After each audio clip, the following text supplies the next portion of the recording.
auditeurs yu rajo 90.3 si Dakar di leen nuyu di leen ziar di leen dalal jàmm seen émission l'invité de la rédaction ci micro bi El Hadj Malick Cissé tey jii ñu am mbégte daal docteur Aboubacry Coulibaly nekk consultant en suivi et évaluation naka noonu gestion des projets moom mooy directeur de l'entreprise Cool's Open Company ñu fas yéene waxtaanee lépp lu jëm ci wàllum taxawaayu réew mi ndax da koy bàyyi xel saa su nekk ak lépp lu jëm ci wàllum situation bi nga xamante ni mooy actualité jamono ji situation bi am ci université Cheikh Anta Diop de Dakar waaye suñu invité bi du yem foofu ndax dina ñëw tamit ci lépp lu jëm ci wàllum action humanitaire ndax moom yàgg na ko def yàgg na voyager yàgg na tamit am jaar-jaar gu am solo naka noonu tamit dina wax tamit ci wàllum docteur honoris causa bi nga xamante ni raay bu am solo bi nga xamante ni fan yii si ginnaaw nañ ko tabb loolu li ni mel lan lay tekki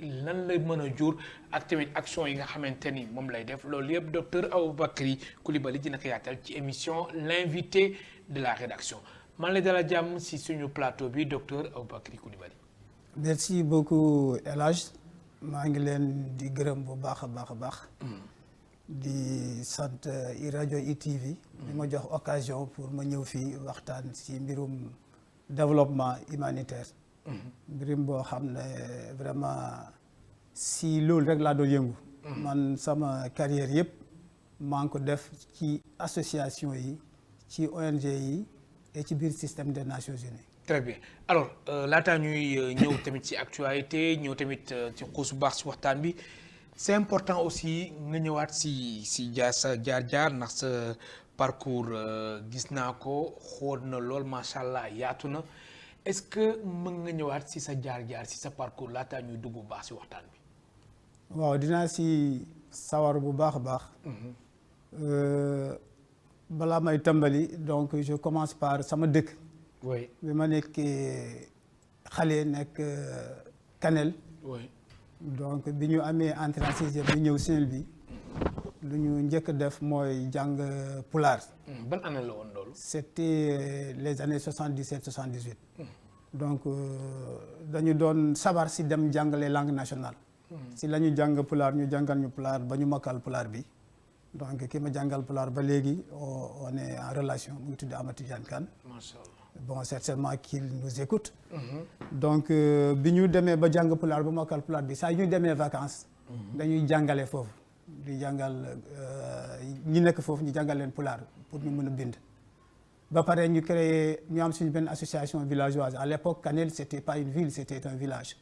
donc dañu amoon benn association bu tudd AJK association des jeunes unis de Kanel ak beneen aussi bu tudd DK Dental Kanel. donc c'était vraiment des associations orientées vers le social vers le développement. donc ay assainissement lañ doon def di bale yoon yi di defar cimetières yi. di defal puits yi et cetera. bi ma demee yàlla def bi ma demee ba am entrée en sixième d'abord bi ma demee ba CM2.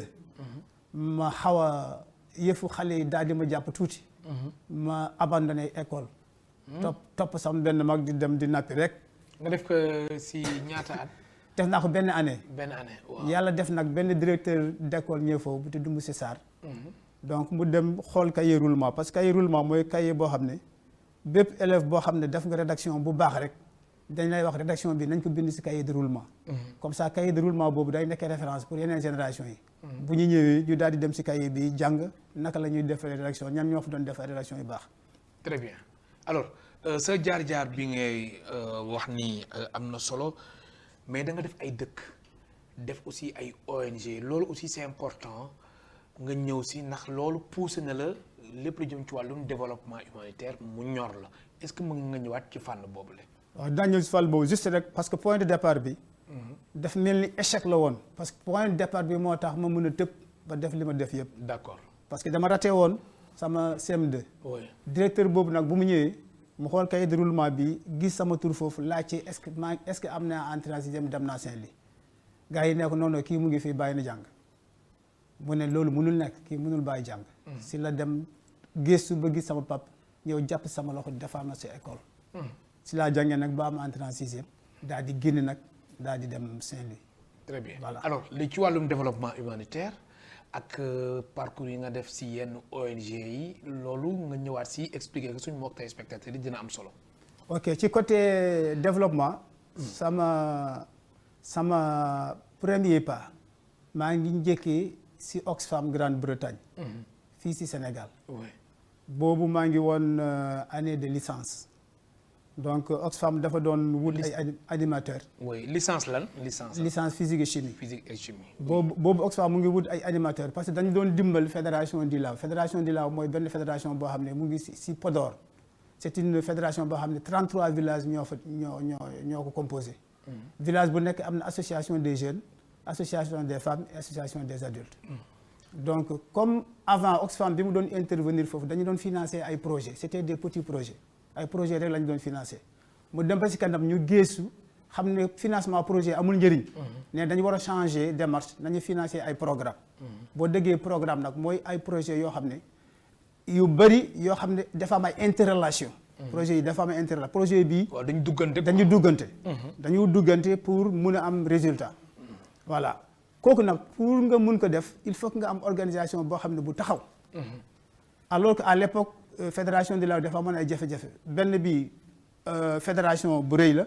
ensuite amul mun nañu wax sax amul intellectuel à l'époque ñi ko composé woon yëpp jànguñu école. donc ba pare aussi projet rek la ñu xamuñu luy programme. donc balaa ngay dem nag di def programme première phase sooy def programme première phase boo xam ne soo ko bàyyee rek tu as échoué mooy sensibilisation. moo tax Oxfam jël ay animateurs pour ñu def foofu def benn at. di sensibiliser waa fédération Dilaaw di leen wax organisation de développement naka la war a mel. am na solo. voilà ba nga jógee si loolu. bi ma jógee donc def naa foofu presque 10 ans. bi ma jógee foofu je suis allé faire mon DESS assistance humanitaire développement et gestion des jeunes à l'université de Paris. Et quand j'ai terminé donc c'est en ce moment que j'ai eu l'ouverture pour pouvoir aller faire des missions à l'international. si la jógee nag ma dem sama première mission internationale mooy avec Médecins sans frontières. oui ñu yóbbu ma Malawi. donc bi ma demee Malawi j'étais à Blantyre maa nekkoon administrateur mission bi maanaam maa doon toppatoo ressources humaines. toppatoo seen xaalis ak yooyu yëpp. foofu nag programme Médecins sans frontières bu nekkoon Malawi mooy xeex Sida. bi ma jógee Malawi. donc ma rejoindre benn ONG belge bu tudd RCN Justice et Démocratie. donc ñooñu ñu jël ma pour le même poste bi ma yore woon Malawi comme administrateur seen mission ñu yóbbu ma Burundi bu ma ñëwee Burundi yàgguma foofu def presque 2 mois rek laa fa def. après PNUD donc programme des Nations Unies pour le développement. oui donc jox ma poste pour ma daal di dem Congo. foofu nag c'était le DDR. désarmement démobilisation et réinsertion communautaire foofu nag mission bu xaw a métti tuuti parce que dañu demoon foofu pour dimbali waa Congo pour jàmm ñëw ci réew mi. donc suñu liggéey moo doon désarmer combattants yi. loolu ban année la woon. loolu c'était en 2004. 2004 oui 2004 donc def naa fa 2004 ba 2009. presque 5 années et demi. oui. 5 années et demi. donc suñu mission moo doon désarmer vraiment les rebelles. voilà donc programme boobu nag programme bu yaatu la. il y avait la mission des Nations Unies au Congo. moo am responsabilité désarmer. rebelles yi bu ñu leen désarmer combattant la ñu woon ils deviennent ex-combattants. ñu wax leen ex-combattants après ñun PNUD ñu jël leen en charge dans des cadres dans des sites de transit. bu ñu ñëwee ñun ñoo leen jël foofu sensibiliser leen. dindi seen yére militaires yi. daa di organiser pour jëlaat seen armement yëpp ñu daal di ko jëbbal gouvernement bi mu lakk ko. ñu joxal leen ay yére civil. papa yi réinsérer nag ci communauté bi. c'est important jox leen ay projet pour ñu réinsérer. très bien. donc bi ma jógee foofu. oui je suis revenu ici au Sénégal. waaw bi ma ñëwee Sénégal fekk AMREF donc AMREF Health Africa c'est la première ONG internationale africaine de santé publique. ñoom ils sont basés à Nairobi. Donc cette ONG a été créée par des anglo-saxons. On les appelait les Flying Doctors. Mais comme c'est des anglo-saxons qui ont créé cette ONG-là, ñoom seen liggéey yëpp si dëkk yuy làkk anglais yi si yooyu dëkk la ñu doon dem. donc ba en 2011 ñu décidé nag ñu ne léegi nag il est temps que ñu dem si dëkk francophonie. donc Sénégal la ñu njëkkee. donc Sénégal la ñu njëkkee. bi ñu ñëwee Sénégal ñun ñoo implanté programme Amref Health Africa bi fii. donc ñun ñoo ñett la ñu woon donc le directeur. la chargée des finances et man maa nekkoon chargé de suivi évaluation. très bien. Voilà. Docteur Aboubacry Coulibaly. benn consultant bu ma jógee en suivi waaw ma ñëwaat maa ngi ñëwaat léegi si yow docteur Aboubacry Coulibaly consultant en suivi et évaluation gestion des projets directeur de l'entreprise Cool's Open Company mooy tey suñu gan si émission l'invité de la rédaction fii si ITV ak iRadio 90.3 si Dakar. voilà ba ma jógee Amref nag. donc Amref c'était vraiment la santé publique. Voilà, donc on a fait beaucoup de choses ici en matière de programme santé, surtout pour la santé ambulatoire. jógee fii si Dakar yóbbu matériel ay chirurgien ba si àll bi dëkk yoo xam ne dañu jafe pour nga yegg foofu. dem di def foofu ay opération chirurgicale. donc ñu ngi sant Amref bu baax si côté boobu. très bien bi ma jógee Amref rek ma dem Tostan. donc foofu laa mujjee. foofu nga mujjee. waaw Tostan laa mujjee donc fii à Thiès donc foofu j'étais le chargé de procurement du département procurement. très bien alors. dañu gis ni wàllum action humanitaire wàllum développement humanitaire yaa ngi si bu baax a baax alors développement humanitaire suñ ko waxee lan lay tekki ndax gis naa ni yow da ngay nekk si terrain bi di jàppale ñu bëri alors développement humanitaire lan mooy solo gi. bu ñu waxee développement humanitaire rek mooy ndimbali. nga bëgg dimbali ay nit ñoo xam ne. dañu nekk ci ay jafe-jafe. seen loxo jotul seen ginnaaw. seen loxo jotul seen ginnaaw loolu mooy humanitaire. donc ndimbal boobu soo koy def dafay nekk loo xam ne vraiment dafa sax ci sa xol. donc c'est ce qu'on appelle un peu l'humanisme. il faut nga nekk nit koo xam ne vraiment nit ku am yërmande. il faut que nga nekk nit koo xam ne ku jub. il faut que nga am nekk nit boo xam ne mun nga. boo gisee nit kii di souffrir. mun nga toog ci place am. imaginer bu doon yow naka lay mel. tiisaay boobu naka lay mel. bu boobaa de dina tax vraiment bépp ndimbal boo xam ne mun na jaar ci sa loxo pour yegg si leen rek yow da ngay fexee ba loolu nekk. donc ci loolu laa doon yëngatu. donc ci biir ONG yi ma liggéey ba pare finalement ne ba fu ma créé man sama entreprise bopp. di continuer di def humanitaire. alors wàllum humanitaire boobu la fii Sénégal yow yan zone nga ciblé ak yan catégorie moom moo la soxal. donc man ci sama entreprise. dama am ay principes yoo xam ne parce que dama jàng ci ONG yi jàng ci système des Nations Unies ak yépp ma remarqué toute action humanitaire yu ñuy def ci organisation yi yépp boo xoolee au fond. dafa am discrimination parce que boo jaaree ci ONG yuy dem di dimbal dañu naan dañuy dimbal ñëpp mais man ci sama gis-gis dimbaluñu ñëpp. parce que muy ONG muy système des Nations Unies balaa ñuy jàppale nit. dañuy naan il faut que ngeen nekk une association bien structurée. dañuy naan il faut que ngeen am papier yu légaux soit ngeen am NINEA wala des choses comme ça. dégg nga. il faut que ngeen nekk groupement boo xam ne jigéen yi ak góor yi xale yi mag yi nekk ci biir donc dafa am ay conditionnalités yu nekk ci biir. man sama entreprise amul conditionnalité. képp koo xam ne rek yaa ngi nekk ci dans le besoin te da nga soxla suñu ndimbal dinañu indil suñu ndimbal amul benn critère. suñu seul critère mooy nga nekk dans le besoin. nga nekk góor wala nga nekk jigéen wala nga nekk ndaw wala nga nekk mag bu fekkente ne rek yow lu ñu yore soxla nga ko. dinañ ko indil donc fu mu nekk nii dama tàmbali ci Podor parce que foofu laa njëkkoon liggéey. xam naa leen bu baax.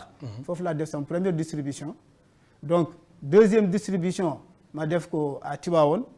troisième distribution j'ai fait ça à Thiès. quatrième distribution à Thiès. cinquième distribution j'ai fait ça ici à Dakar dans une école primaire. Saint-Julien-Aymar. sixième distribution j'ai fait ça à Kanel. donc chez moi. donc etc. donc je cible tout le monde. voilà je cible tout le monde toute personne qui est dans le besoin peut vraiment accéder à nos. alors li ni mel da nga ci am aussi accompagnement wu état wu Sénégal wala lan. macha allah am benn accompagnement. dégg nga. loolu terewuma amu benn accompagnement te loolu terewuma avancé. parce que dama gis que ni organisation yu amoon accompagnement yëpp. fu ñuy mujjee mooy daanu rek. ah bon waaye parce que accompagnateur daal du wëy. accompagnateur bi bu demee rek da ngeen di daanu. da ngeen di daanu suuf. waaw donc man dama xam dama jàng ci développement am expertise am yëpp. def ma wóor ne je suis convaincu que boo buggee yëg ci kaw da ngay njëkkee ci yow li nga mun yow. balaa ngay def projet da ngay seet projet boo xam ne man lii mun naa ko attan naa ko. tu te bases sur ça.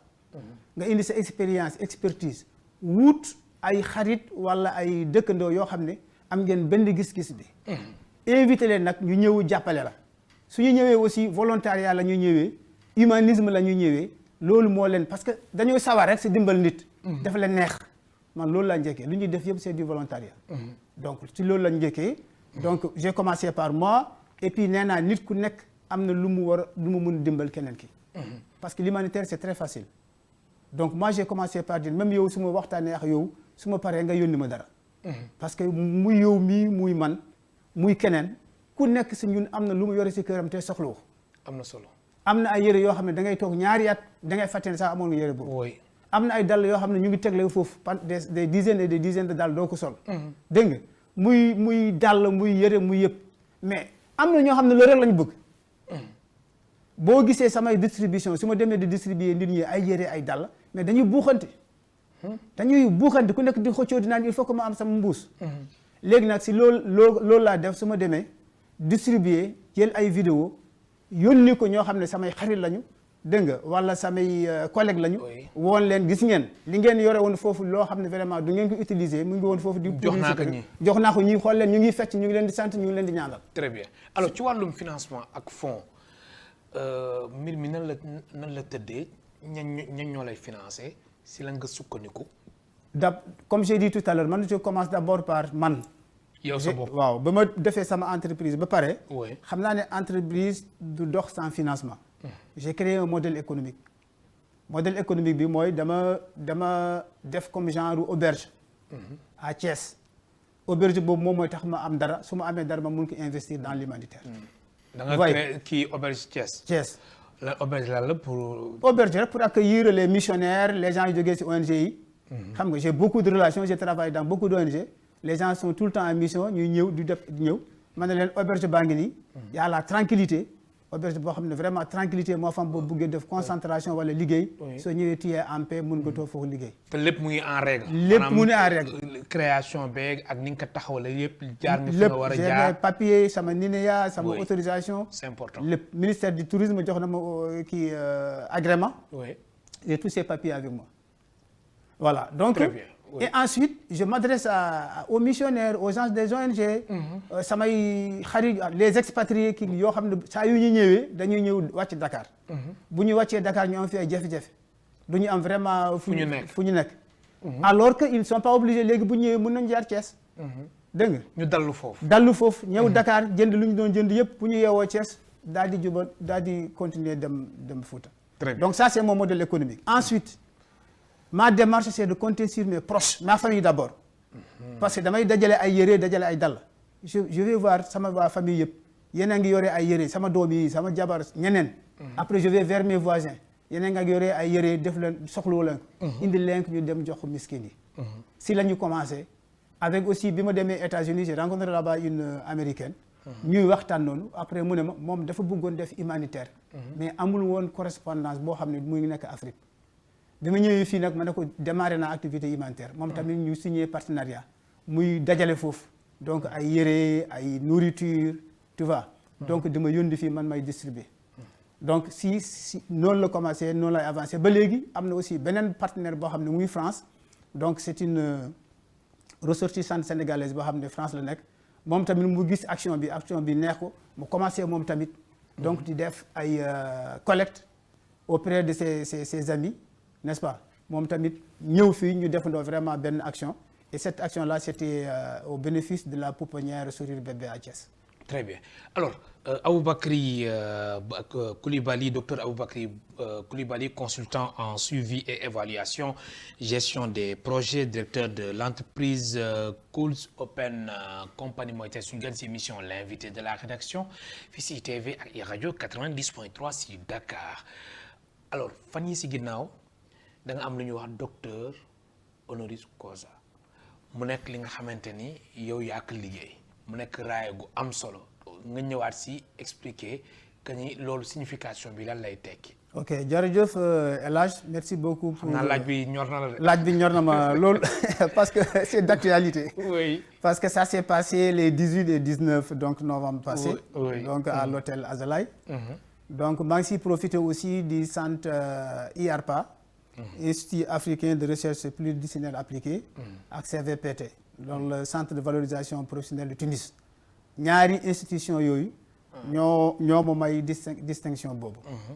donc mu nekk vraiment distinction bu am solo boo xam ne ñëw na si période am parce que daf ñëw si période boo xam ne dama jël sama retraite.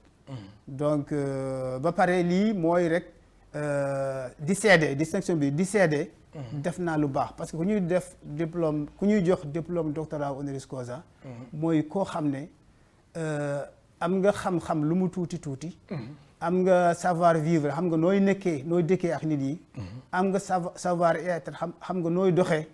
am nga savoir faire moo xam nga nooy liggéeyee. ba nga xam ne yooyu yëpp da nga leen boole. bi nga leen boole nag fi nga jaaroon yëpp liggéey nga fa te ñoom ñu seddal la sa liggéey bi am na importance am na impact.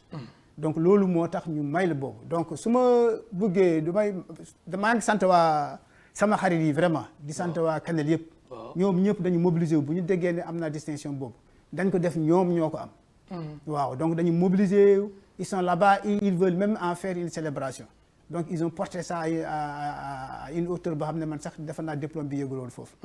donc bi ma leen ñu bari nag di ma laaj parce que xamuñu woon sax lan mooy diplôme honoris causa. ma ne leen pour ma expliquer leen ngeen mën a comprendre lan mooy doctorat honoris causa dama jël 2 exemples. ma ne leen am na ñaari doctorat ñoom ñëpp c'est des doctorats académiques. parce que ay université ñoo ko joxe benn doctorat bi dama koy comparer comme kii nekk ci sa tableau. yéenu benn ndaal. nit bu yéenu ndaal. boo xoolal ndaal bi mu ngi fees del donc ku am doctorat académique da nga dugg école yàlla may la xel bu baax. nga jàng vraiment yàlla may la li nga jàng yëpp nga comprendre. si ngay suivre ba dem doctorat mooy le dernier diplôme boo xam ne moom ngay am si université bi. yàlla may la dégg nag boo génnee université yow sa bopp bi dafa fees del xam-xam. xam-xam boobu. ci wàllu bi nga doon jàngee soo génnee mun nga utiliser xam-xam boobu pour defar sa liggéey nu mu baaxee boo jëlee doctorat honoris causa mooy koo xam ne mu ngi yenu même ndaal bi mais ndaal bi feesul xam-xam ndaal bi dafa dem ba si digg bi fees ba si digg bi foofu xam-xam moo fa nekk après li si tegu mooy bugg nit mooy humanisme bugg nit nekk foofu xam nu ñuy liggéeyee nekk foofu c'est important xam nu muy doxee nekk foofu dégg nga xam nu muy dimbalee xam ndimbal su jaaree sa loxoom nga xam ne moomu ko daf ko war a jox ñoo xam ne ñooñu ñoo tax ndimbal bi jox waaw loolu moo feesal nag ndaal boobu donc comme exemple imagé rek pour nit ki mën a xam lan mooy doctorat honoris causa. très bien alors docteur Aboubakry Coulibaly xam nga yow sa xam-xam dafa màcc ci wàllum suivi et évaluation wàllum gestion des projets alors loolu suñu ñëwoon ak suñu réew yi muy régime bi fi nekk jamono ji ñoom bañ fi nekkee ba léegi ci wàllum politique publique ci wàllum évaluation soo doon def xayma lan ngay wax. bon su ma doon def xayma damay wax toujours que des fois on est trop dépendant on est trop dépendant de l'extérieur. ah mais ñoom tànk muñ taxawee kay ñoom dañ ko wàññi de. waaw bëgguma wax moo tax gis nga sax même suñu base militaire yi. fi nekkoon gis nga. waaw mais on était trop jusque là on était trop dépendant de l'aide extérieure. ñun dañu mës a gëm que ni pour ñu développer il faut que ñu dem ñaani xaalis dégg nga alors ça c'est pas le développement ça va commencer d'abord par ñun. lan la ñu xamoon avant naka la ñuy def ba suñu. lu ñu amoon avant loo xam ne mooy suñu patrimoine naka la ñuy toppee pour mu mun a même si c'est pas à pas muy évoluer ndànk-ndànk ba mu rëy waaw mais le problème aussi mais li nga wax nii gis nga li ñu jural ak ñun waa FMI Fonds monétaire international nga xamante ne Sénégal mu ngi xaar wàllum financement jëm si fànn boobule. li ni mel gis nga retard bu si am yàggaay bi ndax coow dette cachée yu ñu fi doon coow ak yëpp gis nga lu ñu jural moo tax man la yow maanaam ñi nekk si bitim réew muy ñenn ñi nga xamante ni ñoom dañ doon liggéey ak Sénégal ak yooyu est-ce que yaakaaroo démarche bi nga xamante ni kilifa yi fi nekk ñoom ñu ngi koy amal ak ay FMI ak ay Banque mondiale loolu démarche boobu Sénégal yàgg na si gis njëriñ yow soo leen doon xelal lan nga leen di wax. man su ma leen doon xelal bind naa si sax benn article. oui donc après di leen xelal di naan dëkk bi ku nekk am na gis-gisam. ku nekk am na mën-mënam. te ku nekk am na yaakaar. am na ñoo xam ne seen yaakaar rek mooy ñu gis ñuy defar ay tali. ñu gis ñuy indi ay bus BRT. am na ñoo xam ne seen yaakaar mooy ñu jox leen ay auto ou bien des trucs comme ça. am na ñoo xam ne seen yaakaar mooy ñu gis démocratie bii di évoluer. Sénégal nekk pays démocratique loolu c'est pas palpable kenn du ko laal. am na ñoo xam ne seen yaakaar mooy ñu liggéey éducation bi ba ñu gis xale yi ñu ngi jàng bu am qualité. am na ñoo xam ne seen yaakaar mooy que ñu gis que ndimbali buy jógee bitim réew di ñëw fii ci suñu loxo. dafa war a dem si dëkk bi. di def ay investissement yoo xam ne ëllëg. dina ay infrastructure yëpp. voilà donc kon yooyu yëpp ay yaakaar la donc soo nekkee nguur da ngay jéem a satisfaire yaakaar yooyu yëpp. doo naan bii laay tànn wala bii laay tànn parce que benn bi c'est un aspect qualitatif. li nga xam ne mënoo ko laal ça c'est qualitatif am na ñoo xam ne loolu la ñu bëgg qualitatif. démocratie gouvernance et cetera et cetera. am na ñoo xam ne c'est le concret dañu bëgg laal dara. dañu bëgg gis dara gis tali yi gis. donc boo nekkee gouvernant nga nekk si kaw si boppu kii bi réew mi yow da nga war a jéem a satisfaire yooyu yëpp. le qualitatif et le quantitatif. donc si tu fais un choix en disant que je ne fais que du qualitatif tu passes à côté. boo waxee tamit quantitatif rek laay def tu passes à côté. donc da nga war a am lu yaatu am na aussi loo xam ne vision la. xam nga mais vision aussi dafa war a ànd ak stratégie. rupture du nekk brusque. doo yeewu tey rek nga ne jeex na. dootuma ànd ak kenn c'est fini moom naa sama bopp. ndànk lay demee. ay naxante la c'est de la diplomatie. donc c'est jox ma jox la. mu nekk partenariat gagnant-gagnant. 50-50. oui mais doo ñëw rek créer une rupture boo créer une rupture ça blesse. et si ça blesse donc ñoo xam ne vraiment gaañ nga leen mais ñoom tamit ay nit lañu dañu doo ñëw di la dimbali bon dañuy jàpp seen fond. après bu fekkente ne ils ont coupé le robinet tu te retrouves dans des problèmes. oui kon loolu nga gis jamono ji ci réew mi. mais bien sûr.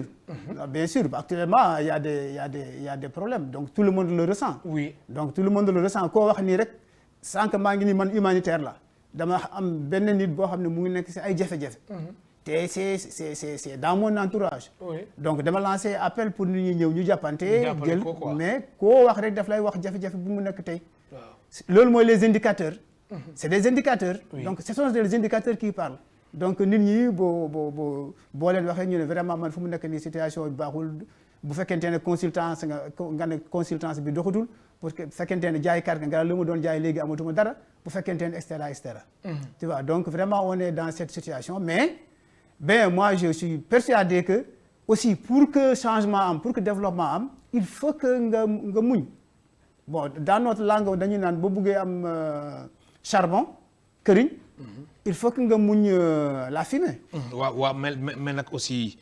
docteur Aboubacry mais ñi fi nekk jamono ji ñoom dañ leen fal ngir ñu indi solution maanaam ñu génne Sénégalais yi si jafe-jafe yu ñu nekk du dëgg. c'est ça. waaw man loolu laa bëgg wax ma par rapport ak yow li ngay wax wàllu muñ c'est vrai c'est important.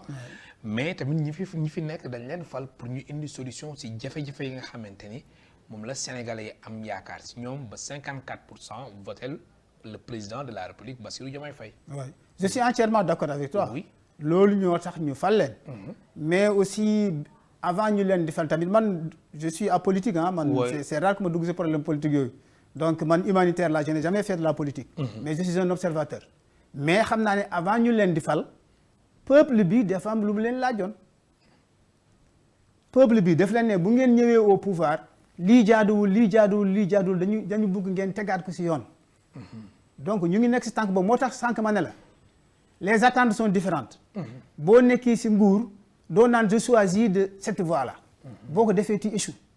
da ngay xool bu baax. da ngay xool ñii seen attentes yi. mooy des questions qualitatives.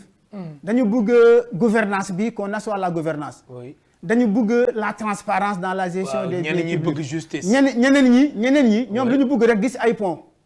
tu vois gis ay écoles yu ñuy tabax. gis ay teen yu ñuy creuser. donc boo ñëwee nag nga nekk gouvernant. amoo une vision vraiment beaucoup élargie. tu mets le focus sur un aspect mais tu passes à côté. parce que tu satisfais une attente et tu laisses une autre. am na solo. voilà alors docteur Aboubacry Coulibaly ni ñu desee si ay simili bëriwul mais duñu jeexale waxtaan bi te waxuñu si li nga xamante ne mooy Université Cheikh Anta Diop de Dakar jaar nga fa alors de loin nan ngay gisee situation bi nga xamante ni moom moo fi nekk jamono ji gis nga fan yëpp étudiants yi ñu ngi tamit jàkkaarloo ak force de l'ordre yi gis nga dem rek conseil économique bu Université Cheikh Anta Diop de Dakar recteur ñu jox tamit recteur tamit jël dogal léegi policiers yi mën a amal lu ñuy wax jàll si lu ñuy wax les franchises universitaires maanaam policiers yi léegi dugg nañ faraax ci biir université te jàmmarloo yi mu ngi continuer tey suba rek même ba sànq nii avant ñuy tàmbali waxtaan bi am na jàmmarloo yu métti yu fa nekk wàllum bourse waral li ni mel Université Cheikh Anta Diop de Dakar wala d'une manière générale université yu nekk Sénégal chaque année étudiants yi di ñaxtu retard yi wàllum bourse jaar nga fa li ni mel ba léegi amagul saafara lan moo ko waral. oui l'université de Dakar c'est vraiment complexe. parce que ñun avant man sax dañu doon dégg lu xew foofu. bi ñu ñëwee université vers les années 84. ngeen dund ko tamit. ñu dund ko. ba léegi ñu ngi ko dundaat. ba keroog rek c'est le mercredi passé. oui sama doom dafa waroon dem soutenance defi sa soutenance. c'est la nuit que professeur am woo ñu téléphone. ne ñu la soutenance a été reportée. lu tax. parce que grève étudiants yi. dem nañu sax ba casser sa voiture ba toj otam.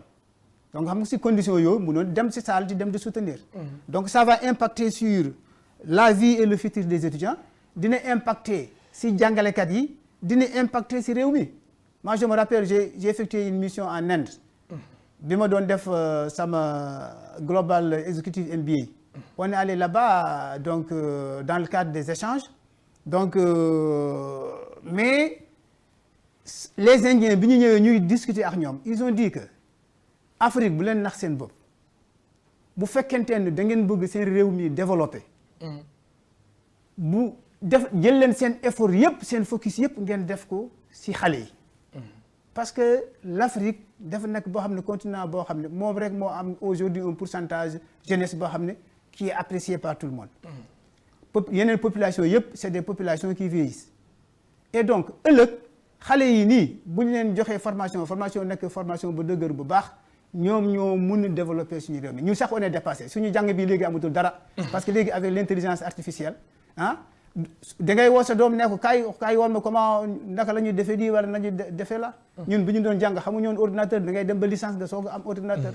mais léegi kaawu Université Cheikh Anta Diop de Dakar policiers yi dugg ci biir ñuy xeex tamit ñuy sànni ay grenades lacrymogènes étudiants yi di sànni ay xeer loolu ak li nga xamante ni moo fi jotoon xew at yi passé ci fitna bi nga xamante ni saa yu policiers yi duggee lu muy jur. lan ngay woo les deux parties muy étudiants yi ak tamit ñi nga xamante ni ñoom ñooy régime bi fi nekk. moi je crois que il faut savoir vraiment raison garder. il faut savoir raison garder muy policiers yi muy étudiants yi ku nekk vraiment war na jël yenn responsabilité ñu gën a orienter suñu bopp ci wut ay solutions. n'est-ce pas plutôt que vraiment xeex. dégg nga donc violence du indi dara violence du trouver solution mais ci waxtaan la yëpp di génn il faut que les gens il faut qu'on puisse organiser des forums et ces forums là il faut que la cible soit les policiers et les étudiants en même temps. on les met autour d'une table. en présence des autorités en présence de la société civile nit ñi waxtaan ba xam vraiment lan la ñu war a tëral ba nga xam ne vraiment su xeex amee ku nekk xam ne fan la yem franchise universitaire moom dañ ko yàgg kii dugg si biir université di doon étudiants yi.